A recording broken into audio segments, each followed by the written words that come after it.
Becoming the person I needed.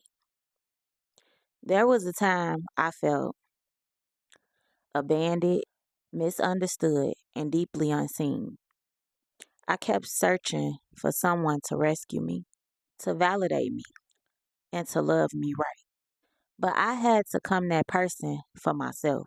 In this episode, I want to talk about what that process looked like. The painful, beautiful, unglamorous journey of becoming the woman I needed when I was breaking. When I felt unprotected,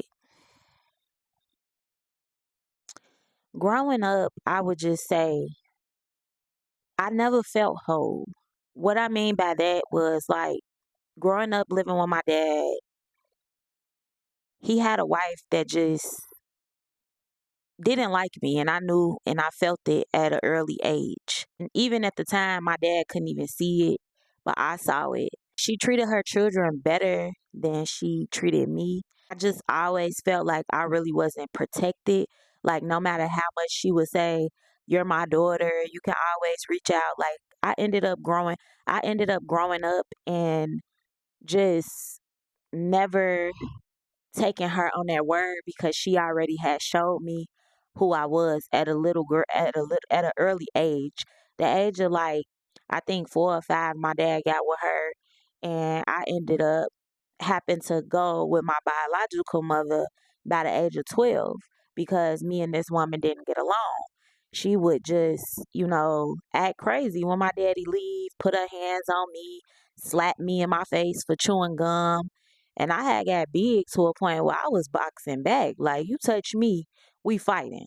So I would say I didn't feel protected in that environment when my dad would leave. I just, still to this day, like, I wish that woman the best, but I don't particularly care for her. But even at the age of 33, I still remember that. So I would say that was a time like in my childhood where I just didn't feel protected at all, and I kind of knew that I had to be the woman that I needed because my mother wasn't around. So back then, I would say I needed love. I needed a woman to teach me. I needed a woman. As a woman, we all need women, and I didn't have that. And even though the lady would make it seem like I had her, I really didn't have her because she was one of the women that were jealous of me and my father's relationship as a little girl. So I just it was pain in it. And I would say that that began the trauma for sure in my life because she was very, she was a very evil woman. She was. And I still remember that to this day. I never honestly felt protected around her. And I'm not even gonna say I did because I never felt protected around this woman.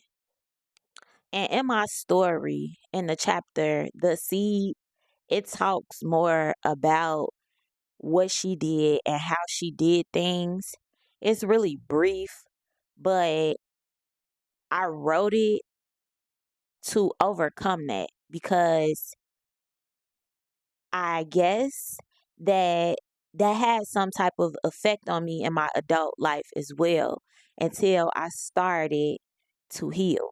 So believe it or not, like things that happen to you as a little child, like if you don't get help for that those type of things, like that saying healing your inner child is so real because you will be surprised just what you deal with mentally if you don't go and get the help that you need for yourself mentally. So yes, that lady, I wish her the best and I pray that she's doing well.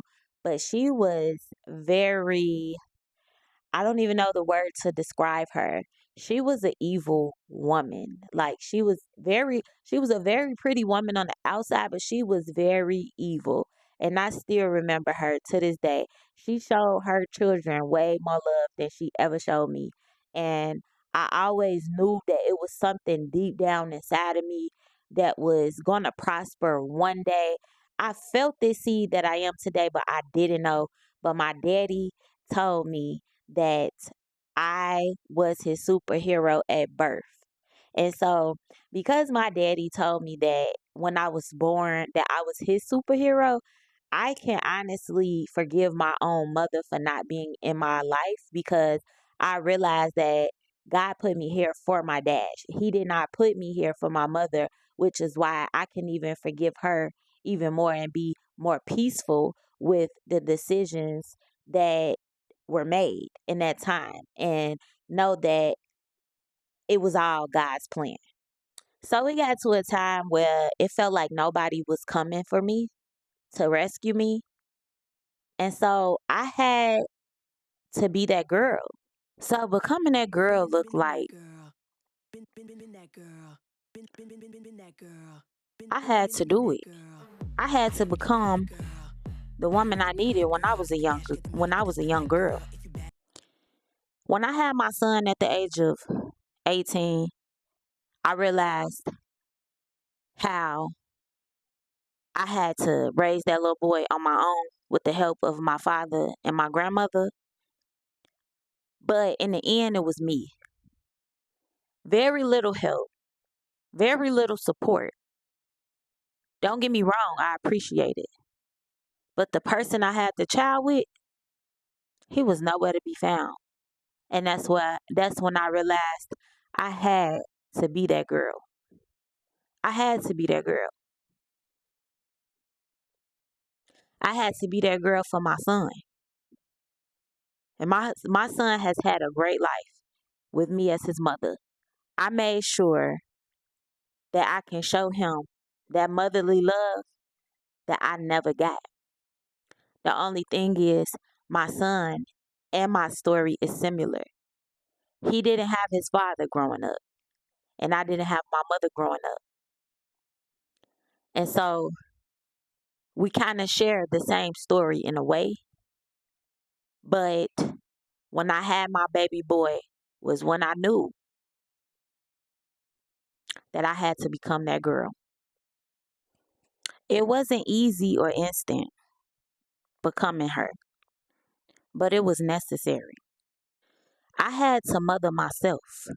I had to speak life into my own name.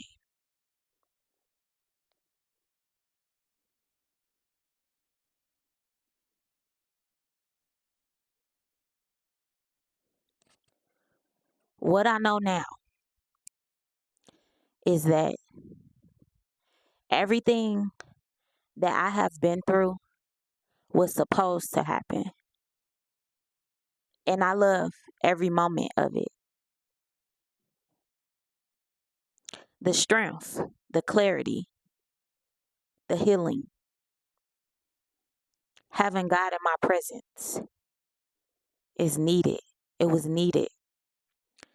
Everything that happened was supposed to get me right here on this couch, looking at this camera, sharing my story to help and serve someone in need. It's okay to be your own hero and your own healer. And if you feel like you still waiting on somebody to come and save you, wait no longer. You don't need them to come save you. God will. God will put you in a position where you down in the dumps one day, you just lost your house, your car, you lost everything, but you're still alive and he will turn your situation around. How do I know? Because I lived it. I lived it. And with my little bit right now, it will turn into better. I'm not worried about it because I serve God. Let me be the one to tell you nobody's coming to save you. You are responsible for your life and how it turns out. Stand up, look in the mirror, take a deep breath, and start thanking God every day you wake up. In the morning, read you something, whether it's a daily devotional or affirmation to help you with your day. You are responsible for how your day ends up, how your day turns out. You are responsible. You are responsible. You keep the joy, you keep the faith through the chaos, through everything that's designed to tear you down. You stand up. If this touched something in you today, I see you. You're not alone in your healing, and it's not too late to become who you needed. Make sure you're following the podcast. And if you haven't yet, grab my book, The Neglected Seed Blooms. It's full of stories just like this one. And if no one's told you this week, you're doing better than you think. Thank you guys for watching, and I'll see you back next week. Have an awesome day. Remember that God loves you, and so do I.